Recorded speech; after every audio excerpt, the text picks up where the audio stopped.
Bismillahirrahmanirrahim. Assalamualaikum warahmatullahi wabarakatuh. Jumpa lagi dengan Tiga Mutiara Channel. Nah, kali ini Tiga Mutiara Channel tidak hanya membahas tentang kesenangan dunia ya, ataupun jalan-jalan, rekreasi. Akan tetapi karena kita adalah makhluk ciptaan Allah dan mempunyai kewajiban thalabul ilmi atau menuntut ilmu agama terutama ya teman-teman. Maka kali ini kita akan membahas tentang tausiah atau ceramah ustadz kondang yang insya Allah akan memberikan manfaat buat kita semua dan keluarga kita semua juga, dan mudah-mudahan bisa diimplementasikan dalam kehidupan kita sehari-hari. Nah, untuk lebih jelasnya kita simak video-video dari ustadz kondang berikut. Selamat menyaksikan. Wabillahi taufiq wal hidayah. Wassalamualaikum warahmatullahi wabarakatuh. Mari kita saksikan ceramah berikutnya. Sekarang kita sepakat ya. Kita sepakati dulu, kita memilih pembahasan untuk jadi orang apa? Kaya. Siap kaya? Siap kaya? Siap kaya? Takbir. Nah, mesti siap. Ingat-ingat rumus Nabi. Kaya itu gampang. Ya, itu kalimat Nabi. Kaya itu mudah. Yang sulit bagaimana mengelola kekayaan supaya Allah ridha. Oke, sekarang kita mulai. Waktu saya terbatas sedikit lagi. Sekarang saya turunkan ke sini. Ya, teman-teman, sekarang bagaimana Allah mengarahkan kita untuk berusaha sampai mendapatkan level yang tadi kita harapkan. Pertama, kita masuk dulu turunkan ke Quran surah ketiga ayat 14. Paling kanan agak ke bawah sedikit di mushaf standar. Zayyina lin-nasi hubbus syahawati minan nisa'i wal banina wal qanatiril muqantarati minadh dhahabi wal fiddati wal khailil musawwamati wal an'ami wal harth. Ada ayatnya? Baik. Ini sama dengan kita semua. Zayyina lin-nas, nas umum. Masih ingat tadi terjemahan kita? Semua manusia, kata Allah, itu umumnya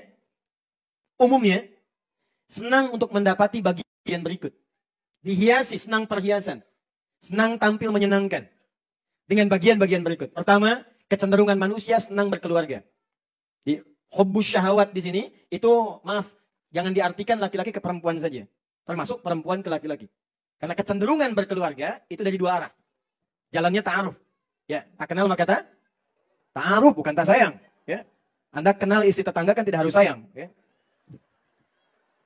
Tak kenal maka ta'aruf. Baik, pertama manusia senang berkeluarga. Kalau sudah berkeluarga, ada pasangan, ada keturunan, maka cenderung kemudian mengarahkan pola hidupnya untuk mendapatkan kemapanan dan kenyamanan dalam hidup. Apa diantaranya? Dia ingin menaikkan status sosialnya. Maka dia akan mencoba memaksimalkan tenaga usahanya. Pertama, awas fokus baik-baik.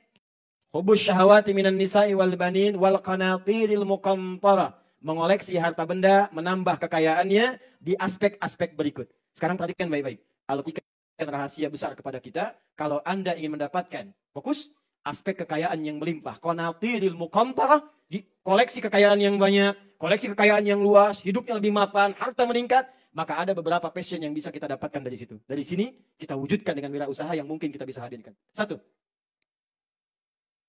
Ada aspek di bidang mineral. Terkait dengan barang tambang, emas, perak, dan sejenisnya. Ini prospektif. Tapi mohon maaf ya, jangan dilihat emasnya. Ada ulama yang menerjemahkan emas di sini adalah kalau Anda ingin usaha, kalau Anda ingin bekerja, maka coba cari fashion pada bidang yang punya nilai intrinsik di dalamnya. Emas itu dulu bukan hanya sekedar jadi bahan galian. Anda menggali menemukan bagian dari mineral. Ya, misalnya mohon maaf, temukan emas, temukan perak, sekarang ada uranium, ada nikel, ada macam-macam sejenis dari sini. Tapi yang paling menarik, emas itu dulu diberikan arahan banyak oleh Nabi, isyarat yang sangat banyak dalam hadis, sebagai barang yang punya nilai intrinsik tinggi. Artinya apa? Kalau Anda ingin coba cari peluang-peluang usaha, yang dengan usaha itu di dalamnya punya nilai yang tinggi. Yang nggak putus pada masa itu saja. Tahun depan nilainya bisa naik lagi. Tahun depan bisa berkembang lagi. Tahun depan punya nilai lebih daripada sekarang. Coba sekarang dari mata uang saja, Anda bandingkan ya. Nabi mengajarkan kita untuk bisa bertransaksi dengan emas. Sekarang bandingkan dengan uang kertas. Contoh saja. Contoh. Kertas, itu kan nggak punya nilai intrinsik. Secara ekonomi ya kertas. Kalau disobek selesai. Karena itu di dalam sistem ekonomi, Bang Sandi lebih paham, itu selalu mengalami penurunan. Kalau saya ceritakan lebih dalam tentang sejarah uang kertas, mungkin bakal pada kaget. Tapi saya simpan dulu. Ya. Jadi dulu kan pakai emas. Kemudian dicoba untuk kertas, untuk memonopoli nilai ekonomi dunia. Tapi secara singkat saya ingin katakan, kertas dibandingkan dengan emas itu nilainya sangat kecil. Sehingga ketika dia dijadikan sebuah nilai pertukaran, seakan-akan barangnya makin naik, padahal nilai uangnya diturunkan. Barangnya tetap. Coba Anda beli kambing misalnya, 2 tahun lalu dengan kambing sekarang, nilainya pasti beda. Kambing sekarang lebih mahal dibandingkan kambing 2 tahun lalu. Tempe 5 tahun lalu lebih mahal dibandingkan tempe sekarang. Padahal tempenya itu aja. Karatnya segitu, jumlahnya segitu, besarnya segitu. Tapi kenapa kemudian menjadi mahal? Ternyata bukan tempenya yang mahal, tapi uangnya yang nilainya diturunkan. Kertasnya yang diturunkan. Jadi dengan menggunakan kertas itu bisa diatur. Sekarang kalau pengen naik-naik, kalau pengen turun-turun. Tapi emas tak bisa. Naik terus, naik terus, naik terus. Nah poinnya, kalau Anda ingin usaha, jangan lihat emasnya. Cari pokok usaha yang kira-kira bisa berkembang nilainya sampai kapanpun dia naik bukan turun. Misal, Anda cari misalnya di bidang tanah. Anda bergerak di properti. Atau Anda misalnya di bagian teknologi. Ada yang bikin misalnya, di bagian softnya, perangkat lunaknya. Ada di bagian hardware-nya, dikembangkan lagi ke depannya. Bagian pertama kata Quran, kalau Anda ingin mencari bidang usaha, maka cari objek yang nilainya bisa berkembang terus di masa depan. Paham bagian pertama? 1. Saya agak cepat ya. 2. Wal khailil musawwamah. Wal khailil musawwamah. Di situ diartikan apa? Kuda tunggangan. Khail, teman-teman, khail itu bukan kuda biasa. Kuda yang digunakan sebagai alat transportasi zaman dulu. Di Ferrari-nya dulu, zaman-zaman dulu, zaman jahiliyah, zaman Nabi, sampai ke keemasan Islam di masa lalu, Ferrari-nya itu ya kuda. Makanya sekarang Ferrari disebut apa? Kuda? Kuda jingkrak. Bukan kuda Islam. Itu kuda. Khail itu kuda tunggangan. Jadi kalau ada orang miara kuda dulu, orang-orang hebat itu, orang-orang kaya, salah satunya orang yang punya kuda berkualitas. Dalam bahasa Arab, kuda spesial, musawamah itu spesial, yang punya tanda, terpilih. Kuda spesial, tunggangan spesial, itu orang yang hebat pasti punya kuda yang paling bagus. Tunggangan yang paling hebat. Apa itu? Khail. Nah orang yang kalau pengen usaha cepat, dia dari kecil miara kuda. Pakan kudanya, pilihan kuda terbaiknya. Bahkan sampai sekarang, maaf ya, ada orang yang mengabadikan pakan kuda ini sampai kemudian dimatikan benihnya di Amerika. Dan diambil dari Quran. Namanya khotbah. Khotbah. Wa zaituna wa nakhla. Ya, khotbah itu asalnya pakan ternak. Sekarang disebut alfalfa. Khotbah ini, dulu orang Persia memberikan ternaknya, ya, kudanya dengan pakan ini, itu tumbuhnya luar biasa, jenis kudanya bagus, larinya juga kencang, keberaniannya tinggi. Dibawa oleh Tariq bin Ziyad ke Spanyol, ke Andalusia. Disebarkan, dibawa pakan ini. Ketika kemudian umat Islamnya lalai dari situ, bertransformasi peradaban dibawa ke Eropa, Islamnya mulai tertinggal, makan pakan ini dibawa kemudian, diriset. Ada yang ke Brazil, ada yang ke Amerika, ada yang ke Spanyol. Makanya sampai sekarang kuda-kuda Spanyol itu bagus. Tapi sebetulnya yang paling menarik, pakan kuda, benih kuda, bibit kudanya, dibawa sampai dengan dijual, yang harganya sangat mahal itu bagian dari lahan usaha yang diisyaratkan oleh Al-Quran. Sekarang bertransformasi ke dunia otomotif. Orang kalau mau berkendaraan kan butuh alat kan? Orang kalau mau bepergian kan butuh alat kan? Dia butuh sepeda, butuh motor, butuh mobil dimodifikasi lagi, ragamnya bisa banyak. Kata Quran, kalau Anda ingin bekerja dalam usaha yang mempercepat harta Anda kemudian bisa banyak di situ, salah satunya bisa pilih. Anda bisa berkarya di dunia otomotif atau yang terkait dengan itu. Yang setiap kemudian pasti dibutuhkan. Bisa Anda bagian spare part-nya, bisa rangkai mobilnya, bisa ke sistemnya. Nih, sekarang saya share ya, Anda bisa buat di sini. Saya jarang bagi ini. Misal begini, sekarang kan muncul kendaraan-kendaraan online kan? Ya kan? Ada mobil online, ada ojek online dan sebagainya. Sekarang Anda lihat, pasar paling hebat salah satunya Indonesia kan? Muslimnya berapa? Di atas 200 juta. Kenapa Anda tidak membuat misalnya sistem yang online itu yang mengakomodir umumnya umat Islam di Indonesia? Bikin mobil online yang di dalamnya ada desain misalnya hafalan Quran. Ada belajar menunya sirah Nabi. Ada satu hadis Nabi. Begitu kemudian dipanggil, Anda datang ke situ, driver langsung mengatakan, silakan Bu, tujuan kemana? Di sini ada 1 jam, pilihan sambil menghafal Quran dengan metode at-taisir. Apakah Anda ingin melihat sirah Nabi tentang perjuangan ini? Apakah ingin belajar hadis Nabi? Sampai di tujuan. Belum ada yang membuat itu sampai saat ini. Anda ciptakan itu buat seperti itu, kreativitas demikian, Anda baru masuk kepada medianya. Siapa yang bikin Honda sekarang? Siapa yang bikin Mitsubishi? Lihat kekayaan mereka. Karena mereka membaca visi. Dunia otomotif akan dibutuhkan. Saya buat yang ini. Bikin. Kalau Anda tak mampu bikin bagian perangkat kasarnya, setidaknya masuk kepada sistemnya. Bikin sesuatu yang menarik. Apalagi tipikal sebagian masyarakat itu kan punya kecenderungan cepat kaget, gampang kagum. Numpang kagum aja, habis itu hilang. Bikin mall baru, brum ke sana. Belanja enggak, numpang kagum aja. Balik sini, 3 contoh ya. Ini cuma contoh. Kemudian, wal an'am, peternakan. Teman-teman sekalian, an'am itu yang dikonsumsi, hewan-hewan yang dikonsumsi, yang bisa diternakan. Makanya kerbau, sapi, kambing, itu masuk bagian hewan-hewan yang diternak. Umumnya disebutkan dengan terjemahan peternakan atau hewan ternak. Tapi prinsipnya adalah sebetulnya Allah ingin memberikan isyarat, ayo satu lagi jadi bidang yang mungkin kita dapatkan passionnya masuk di kebutuhan pokok manusia. Siapa yang nggak makan daging sekarang? Coba lihat. Ada yang makan sapi di sini? Ada. Gede begitu gitu kan? Coba lihat. Berapa kebutuhan sapi di Jepang saja sekarang?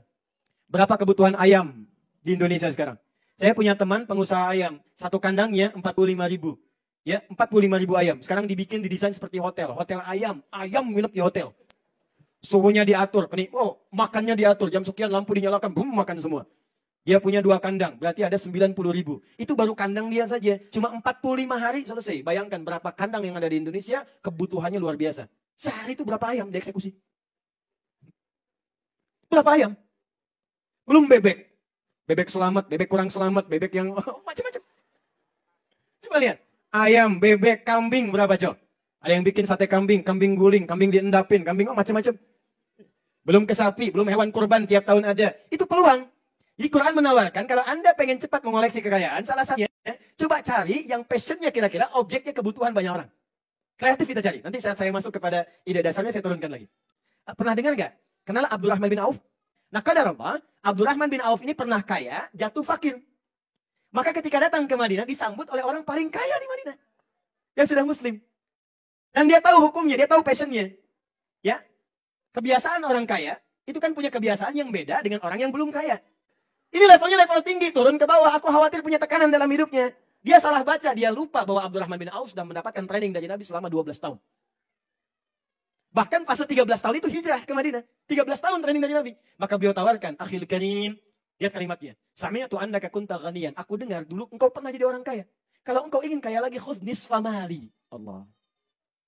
Ambil setengah kekayaan saya. Aku dengar engkau ditinggalkan istrimu. Kalau ingin menikah lagi, pilih perempuan paling cantik di Madinah. Aku fasilitasi walaupun itu bagian dari kerabatku. Lihat nih jawabannya. Jazakallahu khairan. Semoga Allah berikan pahala kepada Anda. Arini ainal aswaq. Ini yang mau saya tanamkan di kesempatan kali ini. Semoga Allah berikan pahala kepada Anda atas kebaikan Anda tawaran ini. Orang paling kaya di Madinah nawarin setengah harta saya ambil. Kalau dia punya aset 10 triliun, 5 triliun ambil deh. Luar biasa. Tapi jawabannya apa? Semoga Allah berikan pahala kepada Anda. Perhatikan baik-baik. Arini ainal aswaq. Cukup tunjukkan padaku di mana pusat bisnisnya. Tunjukkan padaku di mana pasarnya. Tunjukkan padaku di mana objek niaganya. Di mana pusatnya. Karena ternyata sebelum berangkat ke Madinah dibekali oleh Nabi dengan pendidikan sholat. Nanti lain waktu kita bahas dengan lebih dalam. Ternyata sholat itu dari gerakan sampai bacaan. Itu ada maknanya teman-teman. Termasuk berdiri, tegak ini, kan diatur. Kenapa tegak begini? Kenapa kakinya lebarnya diatur? Tidak terlampau lebar, tidak terlampau sempit. Itu ada aturannya. Di antara kaitannya dengan pola hidup kita. Kalau Anda masih mampu menegakkan diri, jangan gantungkan hidup Anda pada orang lain. Ini yang diambil oleh Bung Karno dengan kalimat berdikari. Berdiri di atas kaki sendiri. Para ulama kita dulu dekat dengan para umarah. Ya. Hasan itu kan sering. Rahimahullah, surat menyurat dengan Bung Karno. Berikan gambaran. Pemimpin kita dulu sering. Sampai sekarang, Alhamdulillah. Beri masukan. Sampaikan. Tegakkan dirimu, jangan gantungkan hidup pada orang lain. Apa yang? Maka dipakailah kemudian ajaran-ajaran Nabi dengan bakat passion management yang beliau tahu. Dibidik oleh beliau, satu di antara turunan ini, beliau masuk pada yang ketiga. Orang Madinah kebutuhan kambingnya banyak. Maka di situ jadi penyalur. 3 bulan pertama. Jadi penyalur kambing, ambil dulu dari pusatnya, salurkan, dapat bagian bonus tambahan dari situ, modalnya dikumpulkan, beli kambing lagi. Kambing kan cepat beranaknya. Beli kambing 2, sudah beranak. Ya, dipakai lagi itu sambil nyalurkan, dia naik. Tuh, saking dahsyatnya, bayi kaget. Jadi sambil nyalurkan, yang ini tumbuh. Apa yang terjadi teman-teman sekalian? Cuman setahun dengan bakatnya ini dan dikembangkan kepada unit bisnis yang lain. Jadi ketika maju di sini, pelajari passion yang lain, dia kembangkan yang lain. Setahun jadi orang paling kaya di Madinah. Yang kapaknya tadi sudah terbuat dari emas. Satu kali Madinah goncang. Dok, dikduk. Ada apa ini semua keluar? Ternyata di luar sudah ada kafilah 600 unta Yang di atasnya semua setiap untanya isinya berupa mutiara, emas, perak, dan sebagainya. Kalau sekarang 100 truk, di dalam setiap truk ada kumpulan emas, mutiara, perak, macam-macam. 600 truk. Punya siapa? Abdurrahman bin Auf. Begitu Madinah heboh, Aisyah berkomentar radhiyallahu ta'ala anha. Aku dengar Nabi pernah menyampaikan Abdurrahman bin Auf masuk surga dengan merangkak. Merangkak itu maksudnya, maaf, bukan merangkak begini. Ya, hisabnya hartanya banyak. Banyak. Ya, nggak apa-apa, kaya merangkak masuk surga juga daripada miskin gak jelas, kan? Sini, masuk surga dengan merangkak, maksudnya apa? Scanningnya mungkin agak lama nih, karena banyak. Karena ingin ke surganya cepat, kata Abdurrahman bin Auf, itu yang banyak, itu yang 600, aku sedekahkan semua untuk orang Madinah. Sampai dari situ punya kebiasaan, membebaskan utang, bebaskan ini. Tapi beliau untung aja. Nanti kalau kita mau belajar lebih detail, bagaimana pola usahanya, itu lebih dahsyat. Beliau tidak pernah mau kredit, tunai. Tapi saya nggak mampu. Kalau nggak mampu nggak usah beli. Ini saya kasih gitu. Dan sekarang yang pakai teman-teman kita yang dari Cina rumus itu. Walaupun cuma untung 50.000, 5.000 rupiah, 3.000. 3.000 itu kan untung 1 juta barangnya kalikan. Itu pola itu dipraktekkan Abdurrahman bin Auf. Ya, saya lompat-lompat sedikit ya. Jadi ini poinnya. Kalau kita bisa lihat lagi yang keempat. Sekarang ini kita butuhkan terutama di Indonesia. Teman-teman bisa riset dari sekarang. Ya. Wal harf. Pertanian, perkebunan. Kebunan. Kalau ini, maaf ke hewani, ini ke nabati. Ini pangan, ketahanan pangan. Sekarang semua negara ingin bergerak ketahanan pangan. Kalau Anda mau riset, Anda keluarkan ayat-ayat Quran. Ini sekarang kami sedang mengembangkan riset di Indonesia. Beberapa riset yang dikeluarkan dari Al-Quran dikembangkan dan itu sangat bermanfaat. Salah satunya ke pencapaian wirausaha ini. Teman-teman, di Quran itu ada banyak ayat yang memberikan kepada kita isyarat akan kebutuhan manusia. Saya mau tanya gini, yang menciptakan manusia siapa? Sekarang Allah kasih informasi, ini kebutuhan pokok manusia. Dikasih informasi 15 abad yang lalu, kenapa nggak kita kumpulkan sekarang? Dan ternyata sekarang sebagian orang ngembangkan. Dan yang ngembangkan kebanyakan non-muslim. Kita yang punya teorinya. Tapi jangan salahkan teman-teman non-muslim, karena mereka mau ngembangkan. Itu kompetisi. Kita yang harus bergerak untuk meriset, kembangkan lagi. Nggak ada masalah di situ. Tuh, sekarang mohon maaf ya. Apa yang paling dibutuhkan makanan pokok sekarang di komunitas masyarakat kita? Ya, kita mungkin beras. Lihat teman-teman sekalian. Kebutuhannya kan didorong oleh syariat agama. Ada kebutuhan zakat, ada kebutuhan untuk Idul Fitri, ada zakat fitri. Pasti yang diambil makanan pokok. Itu baru zakat. 200 juta orang mau zakat dari makanan pokok. Apa Anda kira beras akan bertahan? Kenapa Anda tidak coba kembangkan kurma? Saya share satu ayat dengan kakak saya. Dia riset kurma. Dia kerjasama dengan kawannya peneliti di sebuah kampus. Dia kemudian datang ke Thailand, dia kembangkan sampai sekarang jadilah kurma tropis itu. Di Indonesia. Cuman sebagian ada yang salah menggunakan. Itu tadinya riset dari Quran. Ada isyarat di Quran, nih jenis kurma yang seperti, karena kurma banyak. Ada kurma misalnya yang setengah matang disebut balha. Ini kegunaannya begini. Ada kurma rutob. Ya, kurma rutob ini sering salah persepsi. Sebagian orang hanya tinggal dimakan untuk menambahkan daya glukosanya saja, untuk menambah energi. Padahal kurma ini bagus untuk ibu yang sedang mengandung. Ya, karena mempermudah untuk kelancaran persalinan. Ada yang sekarang dikembangkan. Dahsyatnya kurma tropis, dia tidak mengalami balha, tapi langsung masuk kepada kebutuhan pokok. Jadi begitu dia didapatkan, gak usah dimasak lagi, itu langsung buahnya seketika jadi makanan pokok. Dia gak melewati proses balha. Tuh, riset. Belum ada yang lainnya lagi. Di poinnya apa? Kalau Anda ingin mendapatkan poin-poin tertentu sebagai bagian dari inspirasi untuk berwirausaha, kata Quran, cari bidik komoditi-komoditi yang sekiranya banyak orang membutuhkannya. Bikin visi yang dalam. Buat visi yang jauh.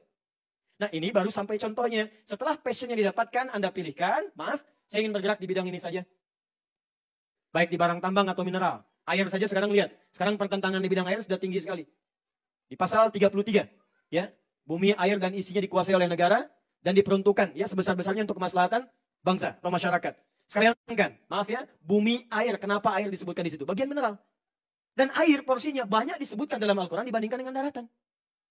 Sekarang siapa yang bikin air kemasan tuh? Coba Anda bayangkan. Kenapa Anda tidak bikin misalnya, Masya Allah, air Ar-Rayyan.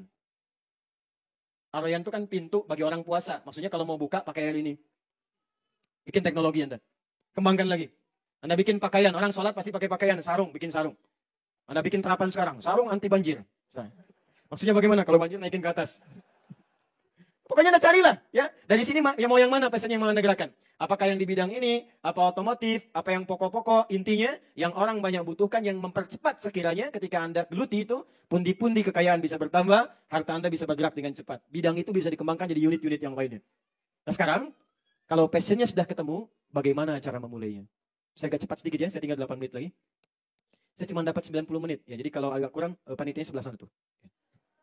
Saya agak cepat, lihat sini. Nah, ini tahapan yang paling pentingnya. Ustaz, saya sudah pilih. Saya akan bergerak di bidang yang ini saja. Saya yang ini saja. Saya yang ini saja. Saya yang ini saja. Anda silahkan tetapkan dari sekarang. Sekarang setelah ketahuan bagaimana cara menjalaninya. Pelan-pelan. Pindah ke Quran surah 98 ayat 5. Sudah? وَمَا أُمِرُوا إِلَّا لِيَعْبُدُوا اللَّهَ مُخْلِصِينَ. Tidaklah kalian semua diperintahkan kecuali menjadikan sebagai ibadah dengan ikhlas karena Allah. Yang pertama, kalau ingin memulai usaha ini, saya mau tanyakan sebentar. Rizki siapa? Yang punya harta benda siapa? Yang maha kaya siapa? Maka pesan Al-Quran, luruskan dulu niat sebelum bekerja, semua lakukan karena Allah. Nanti Allah akan mudahkan. Sekarang Anda pengen kaya, tapi Anda jauh dari yang maha kaya. Bagaimana bisa dapat kaya? Anda pengen harta, tapi bermusuhan dengan yang punya harta. Bagaimana bisa mendapatkan harta? Karena itu langsung ayat ini nanti ditafsirkan dengan ayat lain yang lebih dahsyat. Itu ada di Quran surah 61 ayat yang ke-10. As-Saff. Quran surah As-Saff. Ayat 10. Sampai 13. Perhatikan, ini langsung disebutkan niaganya, usahanya. Ya ayyuhalladzina amanu. Hei semua orang yang beriman. Ingat, kalau yakin dengan Allah, pengen dekat dengan Allah, maka kunci pembukanya disebut iman pintunya. Makanya semua orang yang yakin dengan Allah, dia bersyahadat dulu. Bukankah kalimat pertama syahadat, asyhadu an la ilaha, yakin dengan Allah. Kalau sudah bersyahadat, disebut beriman. Panggilan Qur'annya berubah dari ya ayyuhan nasu, menjadi ya ayyuhalladzina amanu. Perhatikan baik-baik. Ya ayyuhalladzina amanu. Hei semua orang yang beriman kepada Allah. Hal adullukum ala tijaratin tunjikum min adzabin alim. Mau nggak kata Allah, aku tunjukkan pada kalian cara berniaga terbaik yang akan membebaskan kalian dari perasaan sulit yang dalam. Dari perasaan tersiksa ketika menjalaninya. Ini bukan konteks akhirat saja, tapi konteks dunia. Ada orang pengen kaya, tapi cara kerjanya tersiksa. Berangkat gelap, pulang gelap, tuntutan kerja banyak, kadang lembur, kadang stres, begitu stres keluar bikin onar. Capek sendiri. Kadang pelampiasannya ke minuman, pelampiasannya ke kriminalitas. Kadang-kadang bawa pisau, tusuk sana sini. Ada yang bikin ini, bikin itu. Stres. Kaya memang, tapi tidak menikmati kekayaannya. Kaya memang, tapi tidak nyaman dengan kekayaannya.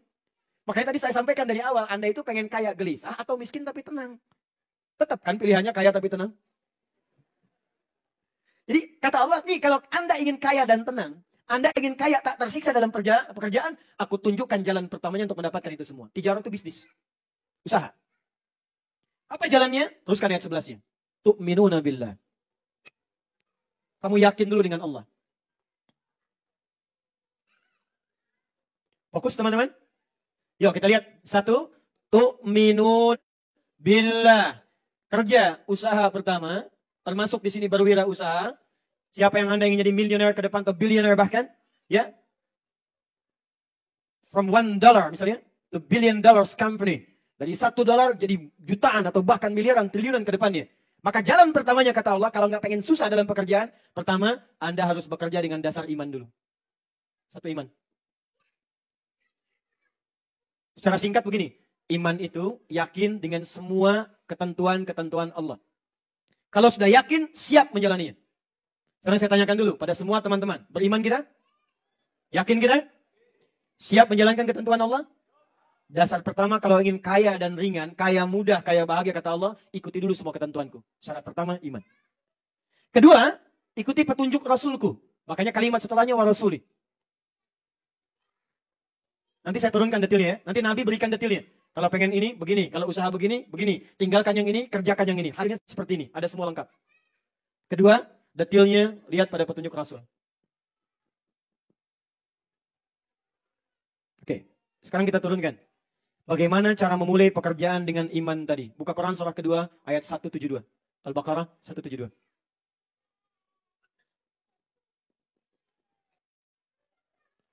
Teman-teman masih ingat tadi? Waktu saya jelaskan yang pertama, rizki ditetapkan. Langit diturunkan kemana? Cara meraihnya dengan apa? Usaha kerja kan? Al-Baqarah 168 tadi panggilannya An-Nas atau Amanu. Nas kan? Ya ayuhan nasu. Sekarang kita ingin naik, pindah levelnya. Dari manusia biasa kepada orang beriman. Maka ayat ini dirubah oleh Allah kalimatnya pembukanya dari nas menjadi ya ayyuhalladzina amanu. Karena kita sudah komitmen bekerja dengan dasar iman. Buka Quran surah Al-Baqarah ayat 172. Ya ayyuhalladzina amanu. Hei semua orang sekarang yang sudah beriman. Yakin dengan semua ketentuan yang akan aku berikan, kata Allah. Kulu. Walaupun sudah beriman, tetap mesti kerja. Usaha. Nah, sekarang perhatikan baik-baik. Di sini rahasianya. Ini tidak banyak orang mengetahuinya. Kulu min tayyibati ma razaqnakum. Bandingkan dengan Al-Baqarah 168. Di 168, kulu mimma fil ardi halalam tayyiban. Kalau belum terbayang, saya tuliskan sekarang, Anda lihat rahasia besarnya. Tapi ingat ya, maaf ya, iman ya, bukan akal. Iman tuh yakin dulu, hikmah datang. Kalau akal nanti ditanya dulu, kalau belum rasional, belum logis, nggak mau diikutin. Ingat, kita ini terbatas. Semua tubuh manusia terbatas. Pandangan Anda terbatas. Yang dekat terlihat, jauh kecil tak terlihat. Pendengaran terbatas, sekian hertz tak terdengar oleh kita. Awas hati-hati. Ini kalau mata Anda terbatas, telinga Anda terbatas, kenapa akal Anda nggak mau terbatas? Semua yang melekat pada kita pasti terbatas. Karena itu, kalau ada yang belum bisa ditangkap oleh akal, kita tangkap dengan iman, maka hikmah akan datang. Sekarang perhatikan perbandingannya. Saya tuliskan di sini. Satu, yang ayat 168. Ya ayyuhan nas. Ini 172, imannya dipakai. Ya ayyuhalladzina amanu. Perhatikan, yang ini nas, ini amanu. Dan amanunya dibuka dengan alladzina. Disebutkan 1080 kali dalam Al-Quran yang mencakup semua tanpa kecuali.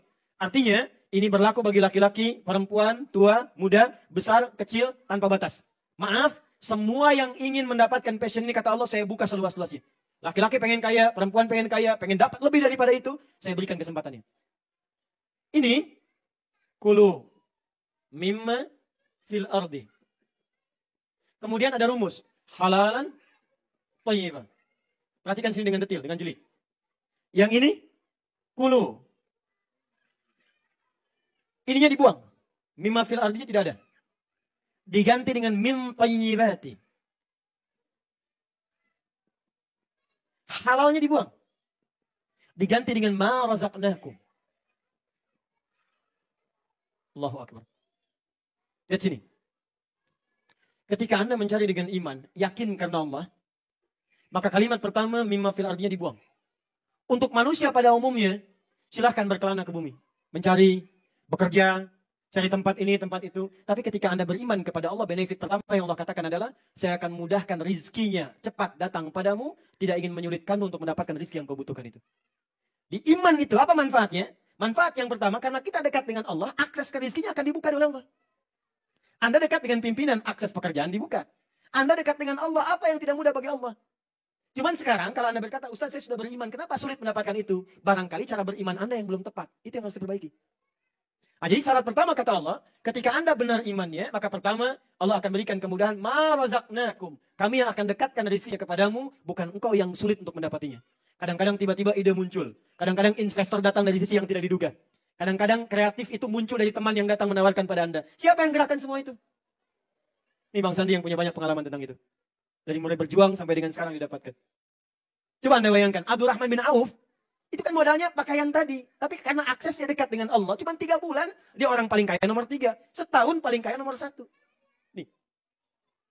Nah, ciri orang beriman, 1, bagaimana bisa mendapatkan akses cepat itu, ini yang paling menarik. Lihat sini baik-baik. Halalnya dibuang. Ketika iman belum ada, halalnya masih ada. Halalan thayyiban. Legal. Baik. Tapi ketika sudah beriman, halalnya dibuang. Thayyibnya dijamakkan. Min thayyibati ma razaqnakum. Halalnya dibuang, thayyibnya dijamakkan. Kenapa halalnya dibuang? Karena orang beriman itu sudah pasti imannya membimbing dia untuk mencari yang halal dalam kehidupan. Jadi kalau ada orang beriman, Anda beriman cari wirausaha apapun. Maaf ya, maaf sekali. Kalau Anda berwirausaha apapun, dan Anda merasa, tapi iman Anda tidak mendorong Anda untuk mencari yang halal. Masih terlibat pada yang haram, bekerja pada yang tidak dibenarkan. Maka sebanyak apapun harta Anda kumpulkan, maka hakikatnya itu hanya fata morgana saja. Demi Allah saya katakan, sekaya-kayanya Anda tetap tidak akan memberikan ketenangan pada jiwa Anda. Itu kecil di mata Allah. Nah yang paling menarik, ketika Anda bekerja dengan cara orientasinya ini halal, ini yang dibenarkan, ini yang nggak boleh. Maka kata Allah, walaupun pertama kali Anda melangkah, sedikit Anda dapatkan, tapi berkahnya saya gandakan. keberkahan itu yang disebut dengan thayyibat, yang dijamakkan. Apa itu berkah? Ini yang paling penting. Ini modal utama untuk kerja itu, bukan kuantitas modalnya. Tapi di sini keberkahannya. Kalau berkah ini sudah dapat, teman-teman, meningkat dengan banyak, maka yang lain akan mengikuti. Anda tinggal tunggu waktu saja. Apa itu berkah? Ziyadatul khair. Ini poin ini. Bertambah semua nilai-nilai kebaikan yang ada di sekitaran kita. Jadi kalau Anda mencari dengan cara yang benar, kata Allah, saya tambahkan yang baik-baik. Dan itu di ilmu ekonomi bisa jadi aktifah. Lihat ya, Allah kirimkan orang baik. Pekerja yang jujur, karyawan yang disiplin. Itu kan aktifah. Teman yang bisa sinergi. Anda keuntungan banyak, tapi dapat teman pengkhianat. Hancur pekerjaan Anda. Mudah bagi Allah. Yang kedua, berkah itu bisa berarti sesuatu yang bermanfaat. Di awal pertama Anda bekerja, yang diberikan bukan harta dulu. Yang diberikan asas manfaat dulu, butuh. Jadi modal Anda itu terkeluarkan atau disalurkan sesuai dengan aspek kebutuhan. Dapat harta sedikit, haus. Kalau haus itu butuh apa? Minum. Halal mendorong Anda, yang penting dapat minuman. Tapi kalau halalnya hilang, nafsunya tinggi, minuman pun seleranya bisa banyak. Gak mau, saya pengen buah naga. Naganya khusus dari Cina. Gak mau, saya pengen ini. Gak mau pakaiannya pengen yang begini. Itu yang bikin sulit dalam kehidupan. Makanya orang-orang hebat itu walaupun modalnya sedikit, tapi karena berkahnya banyak, maka yang didapatkan peningkatannya cukup tinggi. Naik, naik, naik, naik, naik. Awal-awal modal sedikit, waktu tak lama, baru harta kemudian datang. Ya, dengan apa yang tidak digambarkan sebelumnya. Terakhir, sebagai penutup. Apa yang diharamkan oleh Allah, ini yang kita jaga. Kalau, maaf ya, kalau aplikasi, ini Bang Sandi lebih, ilmunya lebih daripada saya. Tapi kalau tatanan teoritis, dasarnya, ini yang harus saya tanamkan. Jangan sampai gini, pohonnya tinggi, tapi akarnya nggak kuat. Sehingga ketika diterpa angin yang kencang, goyahnya langsung dahsyat. Ya, satu, baik. Saya tinggal 2 ayat lagi. Baik, 1 ayat, 1 hadis. Saya kembali ke hadis dulu, turunkan. Apa saja yang dihalalkan oleh agama dan diharamkan saat mulai akan berusaha. 1. Hadis Nabi SAW. Kalau Anda seperti ini, bisnisnya diberkahi. Itu ada di Al-Bukhari nomor hadis 20.076. Riwayat Jabir bin Abdullah. Al-Bukhari nomor hadis 20.076. Riwayat sahabat Jabir bin Abdullah. Rahimallahu rajulan samhan idza ba'a wa idza ishtara wa idza iqtada. Allah akan merahmati, memberkahi seorang pengusaha, seorang wirausahawan, seorang pebisnis, seorang pedagang. Samhan idza ba'a wa idza ishtara wa idza iqtada. Yaitu orang yang menjalani proses niaganya sesuai dengan ketentuan Allah, memudahkan bagi manusia saat dia membeli, saat dia menjual, dan saat dia menagih utang yang dia pinjamkan kepada orang-orang sekitarnya. Seperti apa orang-orang ini? 1. Menjauhi khida'un. Semua unsur penipuan. Jauhi yang menipu. Termasuk maaf, sekarang dilebarkan oleh para ulama, termasuk maaf sekali, mungkin ini kurang menyenangkan. Maaf ya. Mengikuti lelang atau tender-tender dengan sifat-sifat yang menipu. Menawar dengan harga tertentu padahal nggak beli. Hanya untuk menaikkan harga saja supaya orang beli lebih tinggi. Manipulatif. Ya, saya beli sekian, ayo siapa lagi? Sekian, saya 1 juta yen, saya 2 juta yen, saya sekian yen. Padahal cuma orang-orang yang dipasang saja. Supaya yang lainnya menaikkan harganya, menaikkan tawarannya. Maka ini masuk dalam kategori khida. Bisa masuk ke online, awas hati-hati. Online berubah dari khida menjadi gharar. Misal, masang barang, fotonya bagus, kualitasnya kayaknya bagus, tiba-tiba speknya datang tidak seperti apa yang diharapkan. 3, riba. Ini banyak sekarang.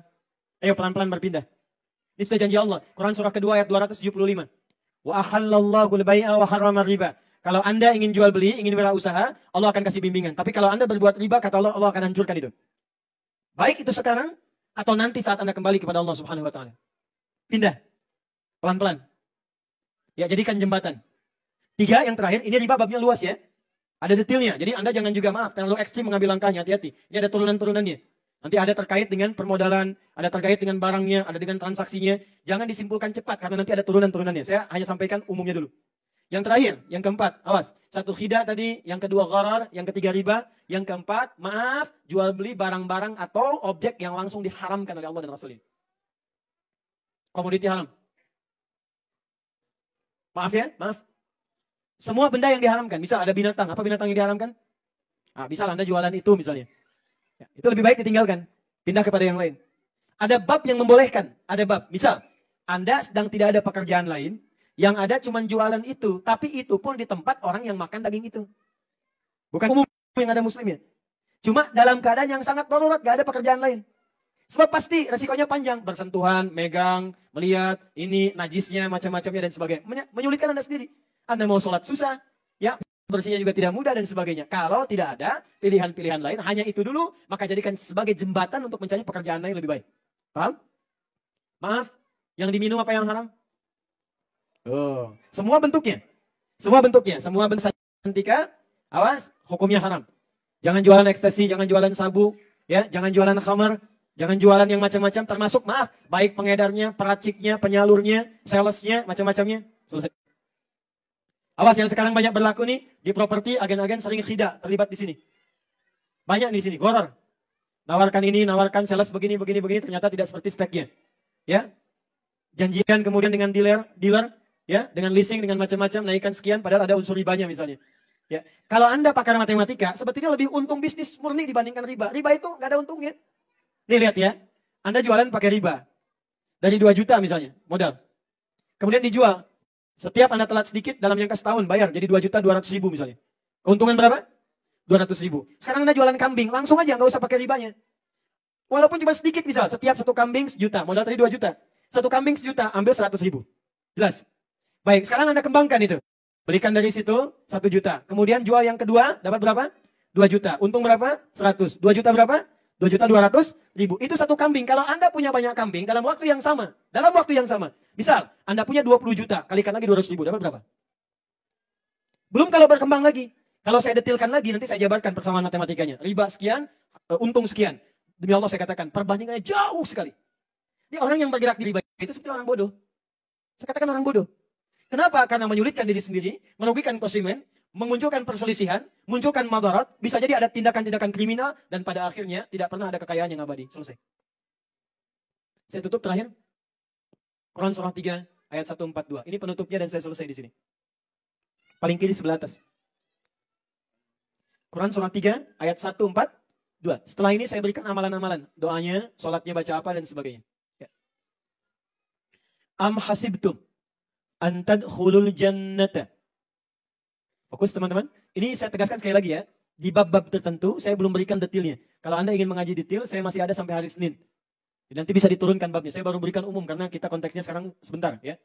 Am hasibtum an tadkhulul jannah. Apa Anda duga begitu mudah mendapatkan jannah? Apa artinya jannah? Oh, ini persoalan kita. Tuh, tidak selalu diartikan dengan surga. Jannah itu punya 2 arti dalam Al-Quran. Arti dasarnya itu sukses, kesuksesan yang belum diraih, yang belum tampak. Kenapa surga disebut dengan jannah? Karena itu puncak kesuksesan kita yang belum kita raih, belum tampak sekarang. Orang Arab dulu, kalau mereka disebut kaya, melimpah hartanya, sukses, maka mereka punya kebun-kebun yang tidak dimiliki oleh orang lain. Orang lain gersang, dia punya unta merah, unta hitam itu biasa. Tapi yang punya kebun dengan oase yang sangat indah, punya anggur-anggur, punya macam-macam, itu nggak semua orang punya. Dan itu disebut jannah oleh orang Arab. Makanya jannah itu sering diartikan juga dengan kebun-kebun yang luas. Ya, secara tidak langsung, persamaan sekarang, jannah itu artinya kekayaan yang tidak dimiliki oleh umumnya orang. Kalau kita tarik ke dalam konteks usaha kita, maka ayat ini diartikan begini. Saya pernah datang ke satu perusahaan, ajarkan ayat ini, diterapkan, bahkan direksinya pada salah satunya non-muslim. Saya datang dalam keadaan yang mungkin agak kolaps tuh, udah mau turun. Semua nggak semangat. Saya terangkan isi ayat ini, Anda kerjakan, saya bilang, begitu dikerjakan, setahun kemudian saya diundang. Cuman untuk melihat Ustadz, kalau jamnya menunjuk kepada jam 2, artinya dalam sejam 2 miliar dapatnya. Am hasibtum an tadkhulul jannata. Apa Anda duga begitu mudah meraih kesuksesan? Bahkan untuk mendapatkan surga yang Anda mimpikan. Walamma ya'lamillahu alladhina jahadu minkum wa ya'lamas sabirin. Sementara Allah belum menguji sejauh mana kadar jahadu minkum. Satu, aspek pertama kata Allah, kadar keseriusan Anda dalam mewujudkan itu. Keseriusan di sini disebut dengan kalimat jahadu. Jadi kalau Anda ingin kaya, ingin berhasil wirausahanya, maka pertama kata Al-Quran Anda mesti serius mengeksekusi ini semua. Kalau main-main mendingan gak usah. Jangan setengah-setengah. Jangan coba-coba.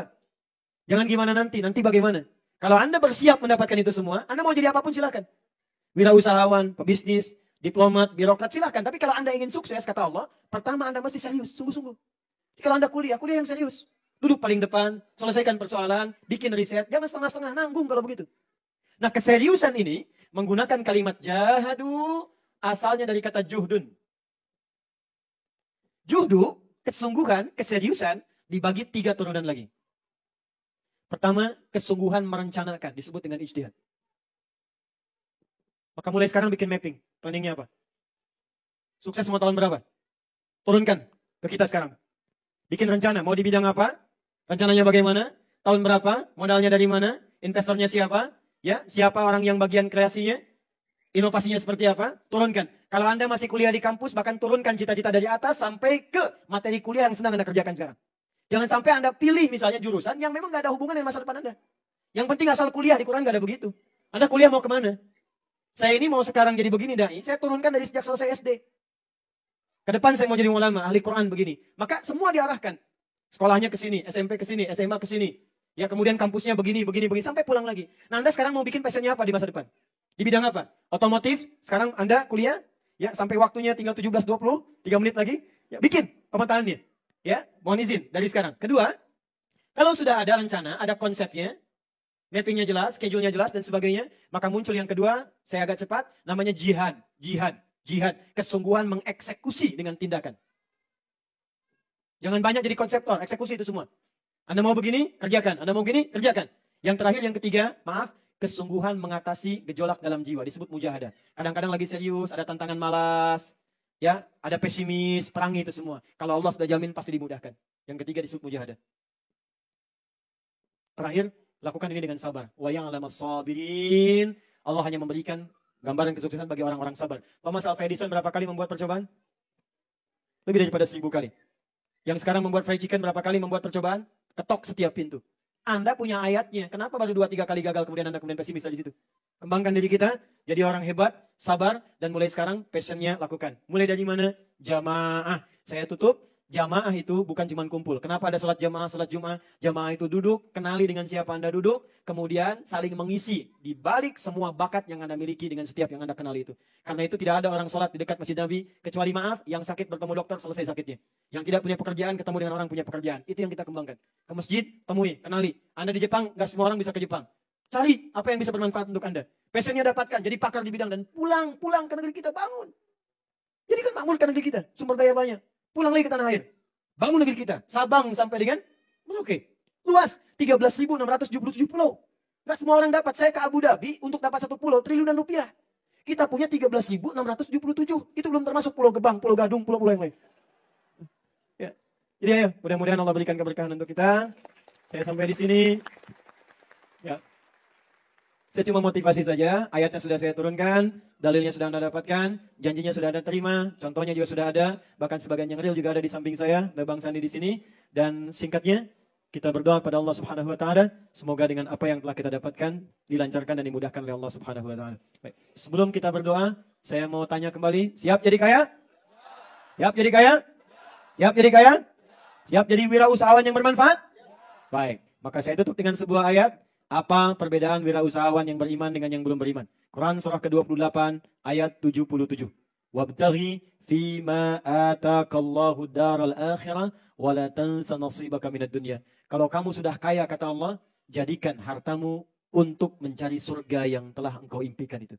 Karena itu Allah turunkan ayat sedekah, ayat infak, ayat zakat supaya Anda gunakan harta pada yang dibenarkan oleh Allah Subhanahu wa taala. Kalau cuma kaya dan fashion saja, sudah ada korun. Jangan bersaing dengan korun karena Anda tidak akan menang untuk selamanya. Cukup kita mendekat kepada Allah, kita awali dengan doa. Mudah-mudahan dengan doa ini semua pekerjaan kita diberkahi dan dimudahkan oleh Allah Subhanahu wa taala.